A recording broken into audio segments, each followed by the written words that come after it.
ndị nke na-azụ ahịa n'oyi agụmaka ebe nke dị na Agala nakwazi Eke Ọka n'ime steeti a bụ ndị nke jupụtara n'obi aṅụrị dịka ha gụrụ egwu nkwado nyegara gọvanọ Chukwuma Soludo maka ya bụ usoro ịgụ agụmakwụkwọ n'efu bụ nke o nyere ka o lutekwazie ndị nke nọ n'ogogo sekọndịrị aka.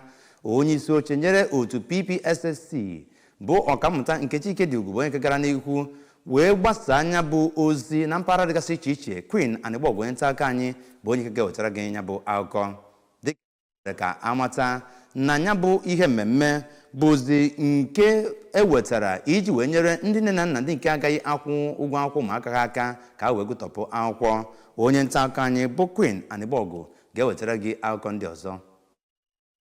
Ụmụntakịrị niile ejidere bụ ndị kwesịrị ịnọ n'ụlọ akwụkwọ praịmarị maọbụ sekọndịrị ebe ụfọdụ bụ ha na nne na nna ha bi. Ọkammụta Ikediugwu ka ọ na-enyefe ụfọdụ ụmụ akwụkwọ n'ụlọ akwụkwọ sekọndịrị Nnamdi Azikiwe Agala, Kenneth Dike Secondary School na Ikwediakụ Primary School Ọka gwara ndị isi ụlọ akwụkwọ ahụ ka ha hụ na adebenyere aha ụmụ akwụkwọ a n'efu. Ụfọdụ ụmụaka ndị ejidere, Chiamaka na Onyedika Okwe, Chisom Joseph na ndị ọzọ, kwuru na enweghị ego bụ otu n'ime ihe mere ha ji eme ahịa mbugharị n'oge kwesịrị na ha ga-anọ n'ụlọ akwụkwọ.